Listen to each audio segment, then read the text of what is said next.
12월 6일 멤버십 번개 라이브 파트 1 시작하도록 하겠습니다. 시장이 조금 흔들렸죠. 비트코인이 10만 달러 돌파라는 역사적인 위협을 달성하고 나서 순간적으로 9만 달러를 터치하는 그런 모습까지 포착이 됐습니다. 그럼에도 불구하고 다시 9만 7천 달러 주변으로 올라선 것을 보면 이 매수세가 지금 간단치 않구나 라는 점도 느낄 수가 있습니다.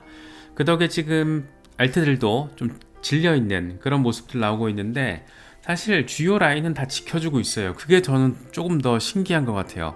비트코인이 10만 달러 위에서 갑자기 순간적으로 9만 달러까지 터치를 했으면, 예를 들면 뭐 이더리움이나 이런 메이저들도 쭉 하고 더 빠져줘야 되는데 괜찮게 버티더라고요. 그래서 지금 전반적으로 뭔가 시장의 흐름, 그 양상이라는 게 뭔가 좀 다르다, 이런 생각이 좀 많이 들은 것 같습니다. 그러니까 이전 사이클들과는 조금 다르다라는 생각이 많이 드네요.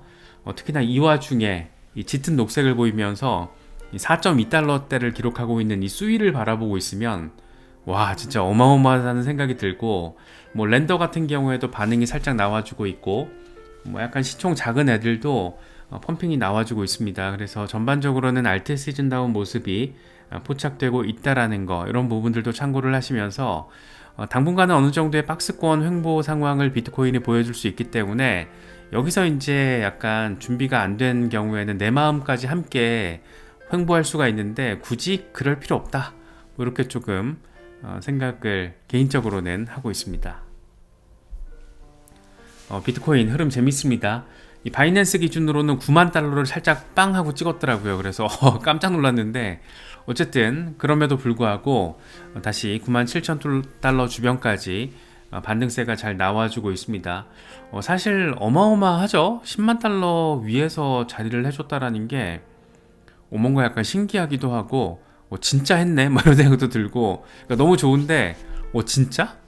진짜 10만 달러 돌파했어? 역사적인 어떤 그 숫자를 만들어냈습니다.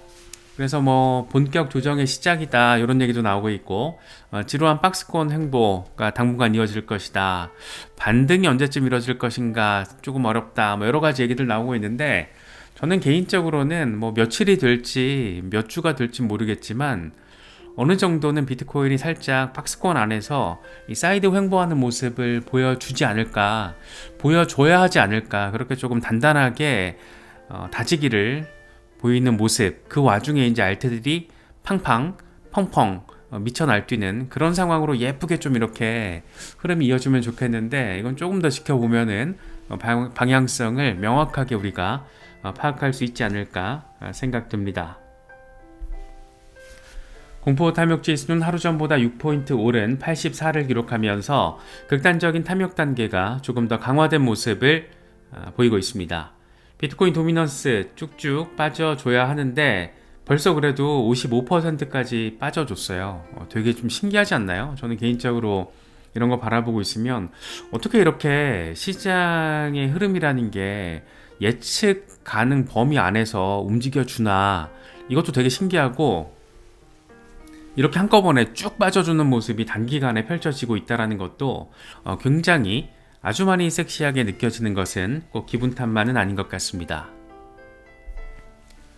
이번에 조금 이렇게 매도세가 나와준 게 비트코인 장기 홀더들의 이익 실현 때문이다 라는 더 블록의 보도, 크립토퀀트 데이터를 통해서 더 블록이 기사를 썼더라고요. 이 장기 보유자 이익 실현 비율이 상승했는데 이 평균 매도 코인 수익의 4배 수준이었다. 이와 관련해서 훌리오 모네로 크립토퀀트 리서치 책임자는 장기 보유자들의 이익 실현은 강세장에서 흔히 나타나는 정상적인 현상이다. 현재 이익 실현은 극단적인 수준은 아니고 건강한 조정 과정이다, 이렇게 이야기를 하고 있습니다.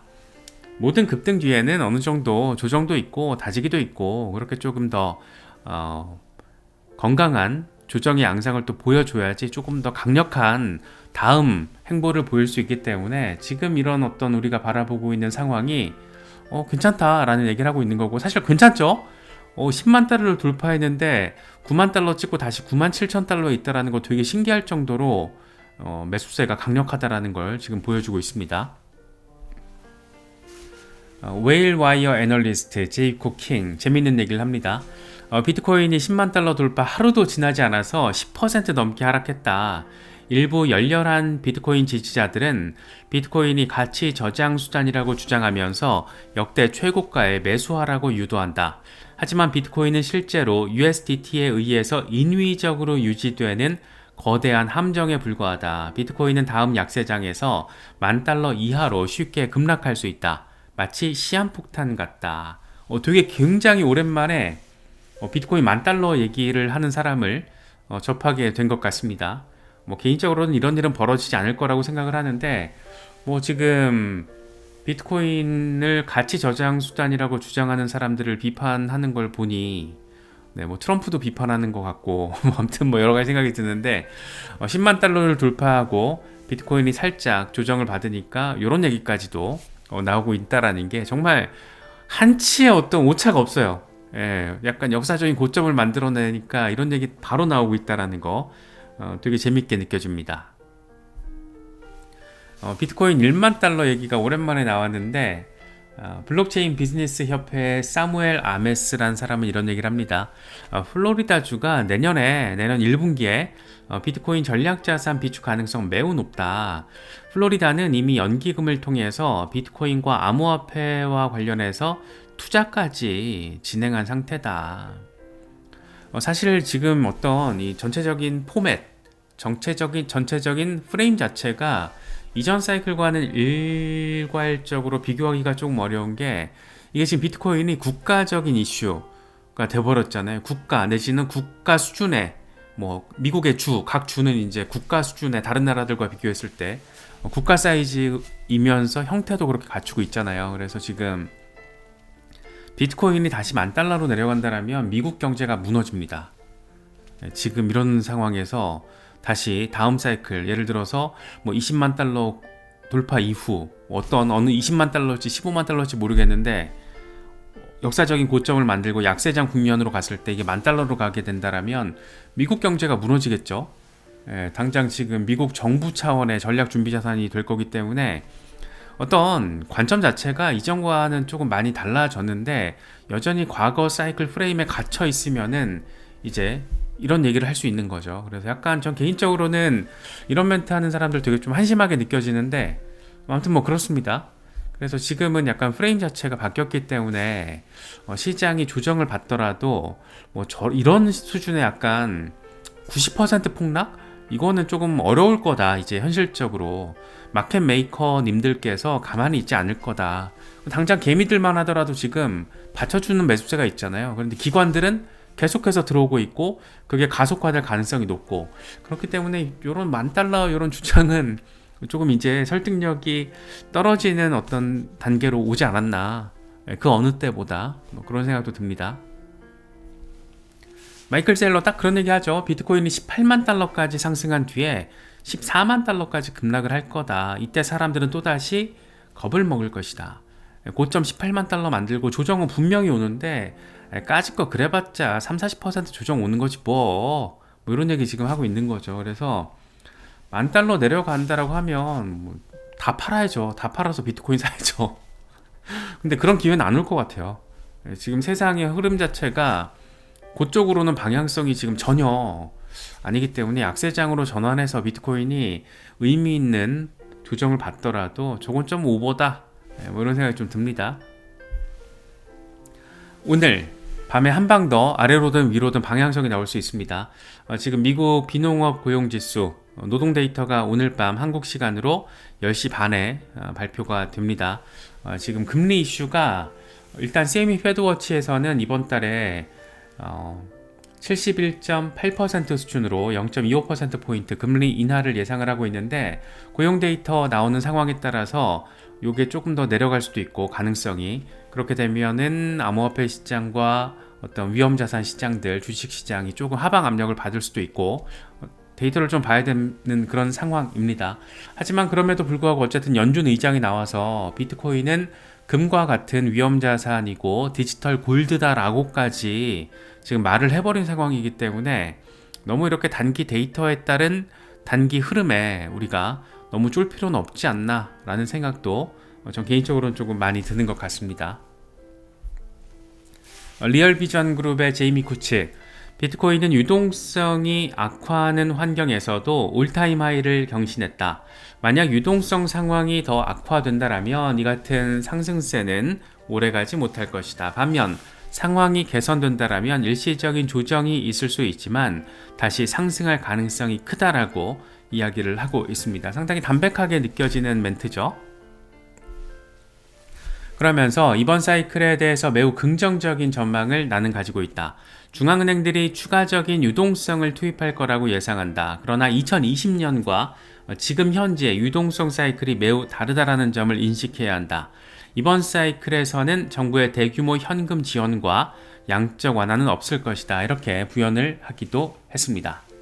네, 맞는 얘기죠. 지난번 같은 경우에는 코로나 팬데믹 이슈가 있었기 때문에 그렇게 어마어마한 유동성이 자리하고 있었기 때문에 그 정도 수준까지는 아니다. 다만 미국도 그렇고 특히나 이제 중국의 유동성 확장 국면이 지금 가속화되는 모습을 보이고 있기 때문에 이런 부분들이 약간 다시 상승할 가능성을 키우는 그런 재료로서 역할을 해줄 것이다. 이렇게 지금 이야기를 하고 있습니다. 닥터 프라핏 10만 달러를 돌파했기 때문에 이제 마켓 메이커들은 개미 투자자들의 심리를 가지고 놀아야 할 때다. 9만 달러에서 11만 달러 구간, 이 매우 큰 박스권 횡보를 보일 가능성이 높다. 그리고 나서 12만 5천 달러에서 13만 5천 달러로 이동을 하게 될 것이다 라고 이야기를 하고 있습니다.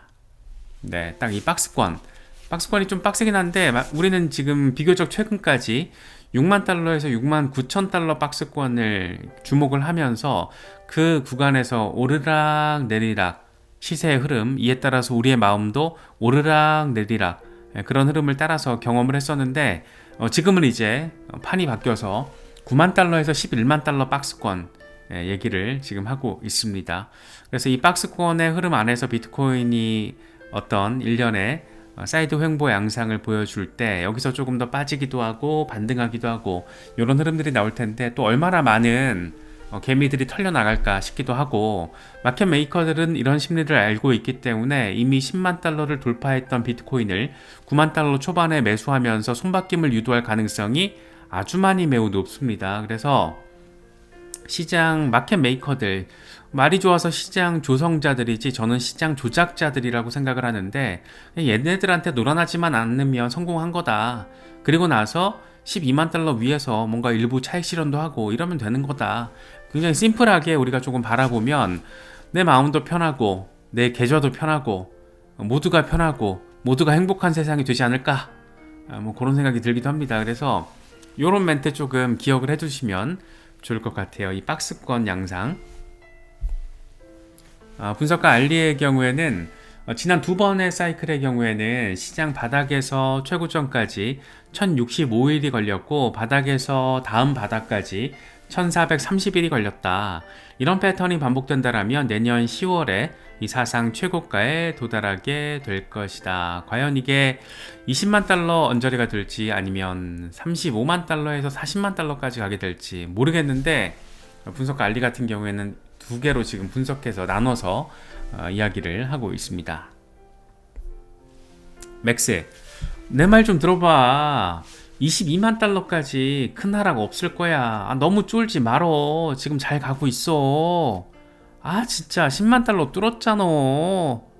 이런 얘기 지금 하고 있습니다. 그래서 단기적으로 조금 더 빠지고 조금 더 오르고 이런 거에 너무 살짝 빠졌는데 절망하고 살짝 올랐는데 막 환호하고 이건 정말 너무 수가 얕죠. 그래서 그럴 필요 없고 정말 전문적으로 단기 트레이딩을 하는 경우가 아니라면 그 정도 경험과 실력이 있는 게 아니라면 그냥 나는 일반적인 개미다 그러면 너무 이렇게 작은 흐름에 요동치지 않으려고 노력을 해야 되고 그러기 위해서 우리가 리서치를 매일같이 이렇게 하는 거잖아요.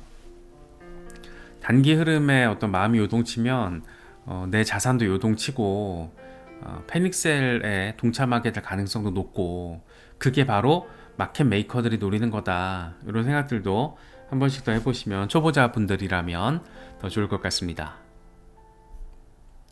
스탁머니 리잘드, 내가 작년 12월에 이런 말 했지롱. 2024년은 엄청난 한 해가 될 것이고 10만 달러 깨질 것이다. 딱 작년 12월에 이런 얘기를 했는데 이제 이런 일이 벌어졌잖아요. 그런데 사이클을 보면 이제 시작이다. 이제 시작이야. 이제 여기서 여기 이제 온 거야. 갈 거야 더. 이제 더 갈 거야. 뭐 이런 얘기 지금 하고 있습니다.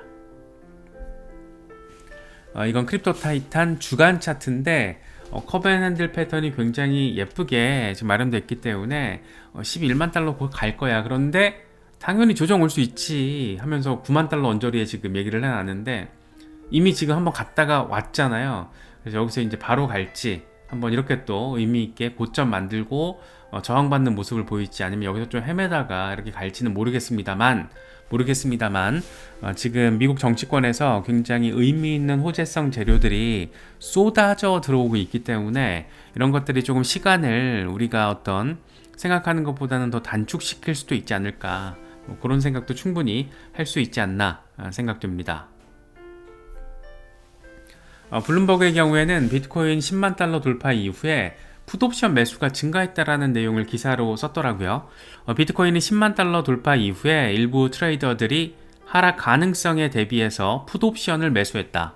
행사 가격은 9만 5천 달러에서 10만 달러, 그리고 7만 달러에서 7만 5천 달러 풋옵션 미결제 약정 증가했다. 만기는 12월, 그리고 내년 1월에 집중돼 있다. 하지만 풋옵션 수요가 증가했음에도 불구하고 풋옵션 미결제 약정은 여전히 콜옵션 미결제 약정보다 적은 수준을 유지하고 있다. 10만 달러 돌파 이후에 저항받고 조정받을 가능성을 생각해서 옵션 트레이더들 중 가운데 일부는 풋옵션 매수를 했지만 그럼에도 불구하고 여전히 콜옵션 수요가 더 많다, 상황이 더 우세하다, 이런 얘기를 하고 있습니다. 옵션 시장도 어떻다? 재미있게 흘러가고 있다, 이렇게 지금 정리할 수 있을 것 같습니다. 비트와이즈 CIO 매트 호건, 비트코인 하락을 기다리는 투자자라면 매수량을 명확히 정하고 이걸 반드시 실행해라. 지난 6년 동안 목표 가격에 도달하면 매수하겠다라고 말했던 많은 사람들이 막상 해당 가격에 도달했을 때 행동하지 못하는 경우 자주 봤다. 가장 좋은 방법은 지금 매수하는 것이다. 그러니까 이걸 조금 더 구체적으로 말하면 지금 매수하는 건데 지금 몰빵 매수하면 안 되잖아요. 지금부터 관심이 있는 사람이라면, 내가 투자하고 싶다라고 마음을 먹은 사람이라면, 리서치가 끝났고 이제 현금 투입으로 투자에 나설 준비가 된 사람이라면 분할 매수를 하면 되겠죠. 분할을 뭐 3분할이 됐든 5분할이 됐든 시드 잘 나눠서 차근차근 대응을 하면 되겠죠. 그래서 막상 너무 올라가면 또 더 올라갈 것 같아가지고 차익 실현 못하고, 떨어지면 더 떨어질 것 같아가지고 저가 매수 못하고, 이런 경우 진짜 흔하고 우리 같은 개미 투자자들에게 있어서는 굉장히 일반적인 상황이잖아요. 그래서 그런 것들이 뻔하니까 계획적으로 잘 대응하자가 이제 저희의 기본적인 전략, 스탠스인 거고, 그래서 그런 부분들 뭐 여러 사람들이 얘기하는 거니까 잘 체크하시면 좋겠습니다. 파이낸셜 타임스가 굉장히 재밌는 얘기를 했습니다. 비트코인의 부정적인 보도로 인해서 투자를 못했다라면 정말 죄송하다, 이런 얘기를 파이낸셜 타임스가 공개적으로 했습니다. 2011년 6월부터 지금까지 우리는 독자들에게 비트코인이 가치 저장 수단으로서 마이너스 썸 게임을 하고 있고 비효율적인 화폐 교환 수단이라는 것을 설명해 왔다. 특히 비트코인 가격이 과대 광고의 척도라는 인식을 심겨줬을 수도 있다. 그러니까 제로썸도 아니고 비트코인은 마이너스 썸이야. 파이낸셜 타임스는 굉장히 크리틱하게 비트코인에 대해서 비평을 해왔던 곳이죠. 그러면서 우리는 이런 평가를 모두 지지하지만 최근 비트코인 가격이 10만 달러를 돌파하면서 상당수 독자들이 우리에게 사과를 요구하고 있다. 이에 따라서 우리는 우리의 기사를 보고 비트코인 투자를 하지 않은 독자들에게 죄송하다라는 말씀을 드린다. 네, 얼마나 미안해요. 그래도 파이낸셜 타임스 같은 그래도 나름 정론지라고 평가를 받고 있는 것은 이렇게 또 부끄러운 상황에 대해서 사과도 할 줄 알죠.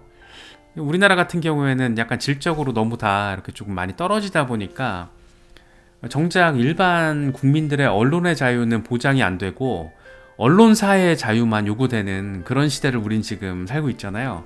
그런 것들을 직접적으로 체감하는 입장에서 이 파이낸셜 타임스의 이런 행동은 상당히 조금 더 재미있게 느껴졌고, 여기서 참 우리가 인사이트를 가져야 될 부분들이 많은 것 같아요. 뭐 유력 정론지라고 해서 그 말을 다 있는 그대로 고지고대로 받아들여서도 안 되고, 어떤 뭐 유튜브가 됐든 블로그가 됐든 SNS가 됐든 어떤 정보를 어떤 방식으로 받아들이든 결국에는 수용자가 굉장히 크리틱하게 받아들여야 한다. 그래서 미디어 리터러시가 그 어느 때보다 중요한 시대가 된 것 같아요. 그래서 누군가가 어느 기관이 어느 개인이 어떤 무엇을 얘기하든 결국엔 내가 분별력 있게 판단을 해야지, 뭐 투자가 됐든 삶의 어떤 결정이 됐든 의미 있는 판단을 할 수 있는 것 같습니다. 그래야지 또 남 탓하지 않고, 특히나 암호화폐 시장에서는 무분별하게 이 무지성 투자하는 경우가 이제 앞으로 더 강화될 거예요. 아직 포모 심리가 본격화됐다고 보긴 어려운 단계인데, 경험해 보신 분들 아시잖아요. 이 포모 심리가 진짜 팍 하고 들어오면 정신 하나도 없고 정말 B2 뭐 난리도 아니잖아요. 막 뭐 리딩 이런 방들 뭐 시끌시끌하고, 누군가 또 사기를 치고 누군가 또 사기를 당하고, 정신 없기 때문에 항상 차분하게 객관적으로 바라보는 노력, 자기 판단, 기준, 이걸 만들기 위해서 우리가 이렇게 재미없는 내용 매일같이 공부하고 있다라는 거. 그런데 몇 년 같이 이렇게 공부하신 분들은 느끼시겠지만 어느 정도 나만의 기준이 생기잖아요. 그래서 단기간에 되진 않아요. 그럼에도 불구하고 일단 해야 된다. 공부해야 된다. 오를 것 같아서, 누가 오른다고 해서, 뭐 이런 식으로 투자하는 경우가 제일 한심한 경우죠. 그런 분들은 사실은 투자하면 안 돼요. 정말 말아먹을 수 있습니다, 인생을. 특히나 암호화폐 시장 같이 이렇게 위험자산 시장의 성격 중에서도 가장 강력한 곳에서는 조심하셔야 돼요. 그래서 파이낸셜 타임스의 이런 행태를 보고 행동을 보고 여러 가지 생각이 들었습니다. 그래서 한 번씩 더 미디어 리터러시의 관점에서 이 시장을 바라보고 정보를 판단하고 어떻게 수용할지를 고민하고, 이런 것들 참 중요한 상황입니다. 그래야지 우리가 앞으로 더 강화될 이 포모 상황에서 건전하고 객관적이고 차분하게 또 대응할 수가 있고, 나는 내 계획과 전략에 맞춰서 간다. 이래야지 피를 안 봅니다.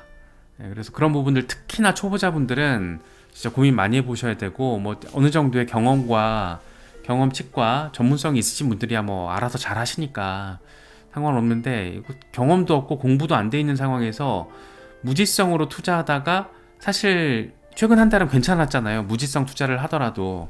그런데 앞으로 몰라요, 어떻게 될지. 중간중간 무지성 투자를 하게 되면 가장 큰 우려점이 뭐냐면, 수익을 볼 수도 있지만 어느 순간 마켓 메이커들이 장난질이 본격화됐을 때 빵 하고 시장이 조정이 크게 왔을 때, 예상보다 훨씬 더 크게 왔을 때 바로 패닉셀 해버려요. 준비가 안 됐기 때문에. 그래서 그런 게 언제 어떻게 벌어질지 모르기 때문에 그런 부분들 항상 강세장 국면일수록 더 조심할 필요가 있다. 파이낸셜 타임스의 이 자기 고백을 보면서 그런 생각이 좀 들었습니다.